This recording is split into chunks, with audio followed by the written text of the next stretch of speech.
Hello viewers, আসসালামু আলাইকুম। আমি মোহাম্মদ খালিদ হোসেন বলছি সাভার গান্ধারিয়া থেকে। তো এই যে আমরা যে 14 শতাংশের একটা প্লট অনেক আগে বিজ্ঞাপন দিয়েছিলাম, সেটা থেকে আমরা যে রাস্তা বের করে 3টা প্লট করে বিক্রি করেছিলাম। তো এই ভদ্রলোক, ইনি যে ডাক্তার, উনি একটা দোকান মতো পজিশন করে রেখে দিয়েছেন। কেউ যদি দোকানটা ভাড়া নিতে চান তাহলে তখন তিনি টিন এবং শাটারটা লাগাই দিবেন।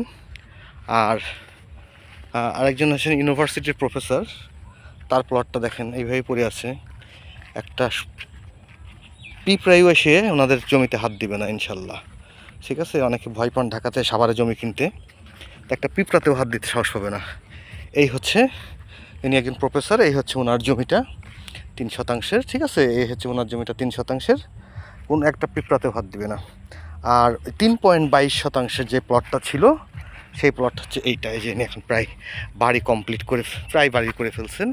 তো অনেকেই জানতে চান যে 3.22 প্লটটা আছে কি না, বা আবার অনেকে যারা এই ভিডিওগুলো দেখছেন আগের থেকে, তারা বাড়ি করেন যে বাড়ির কদ্দূর কী হলো। এই যে আপা দেখেন বাড়ি করে ফেলছেন মোটামুটি। এই যে বারান্দা, এটা মানে বারান্দা, হ্যাঁ। উনি বাড়ি করতেছে। একটা কাক পক্ষীতেও ওনাকে এসে কিছু জিজ্ঞেস করে নাই, আল্লাহর রহমতে। কখনো উনি ডিস্টার্ব ফিল করে নাই, কখনো ওনাকে কেউ বিরক্তও করে নাই। এই হচ্ছে ওনার জমির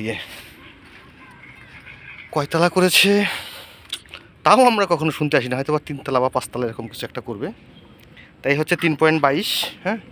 তো আমাদের কাছ থেকে জমি নিলে আল্লাহর রহমতে আমরা এভাবে নিরাপত্তা দিই, আপনাদের দিই।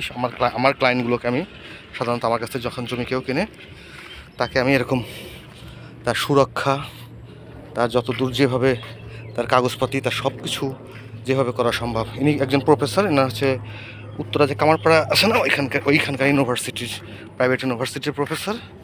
ওনার জমিতে রেখে কাজ করতেছে এই মহিলা। 3.22, আর এটা 3, আর সামনে সে 5.5 শতাংশ, ঠিক আছে। হচ্ছে 5.5 শতাংশ।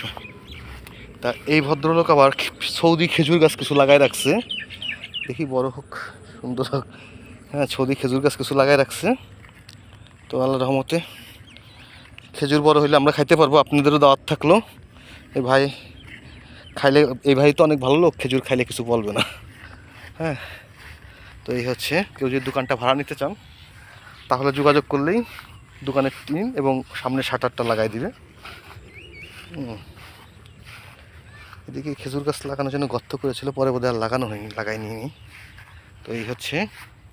তো একটা কথা বলতেছে, আমাদের কাছ থেকে জমি কিনলে আপনি যতটুকু নিরাপত্তা, যতটুকু সহযোগিতা আপনাকে করা যায়, হ্যাঁ, করব।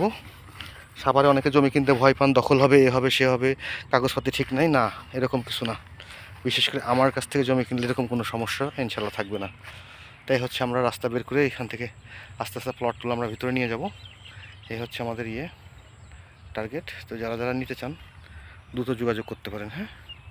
আমাদের এখানে আসার ঠিকানা হচ্ছে গাবতলী হয়ে আমিনবাজার হয়ে বৈলাপুর থেকে নেমে যে কোনো অটোকে বললেই হবে যে সাভার লেক সিটি যাব বা গান্ধারিয়া যাব। আমার হোয়াটসঅ্যাপে আমার নাম্বার থাকবে, ফোন নাম্বার থাকবে। তো যারা নিতে চান যোগাযোগ করতে পারেন। এই ভদ্রলোকের তো একটা কপাল যে এই বছর ভদ্রলোক এই বছর জমি কিনেই সে কাঁঠাল খেয়েছেন। আর এখানে একটা বেল গাছ ছিল, বেলও খেয়েছেন। বেল গাছটা পরে আমরা কেটে ফেলেছি। তো ধন্যবাদ। অনেকে 3.22-এর জমিটা কেনার জন্য বারবার ফোন দেন। তো এই জমিটা বিক্রি হয়ে গেছে, উনি অলরেডি বাড়ি করে বসবাসের যোগ্য করে ফেলছে প্রায়। ধন্যবাদ, ভালো থাকবেন।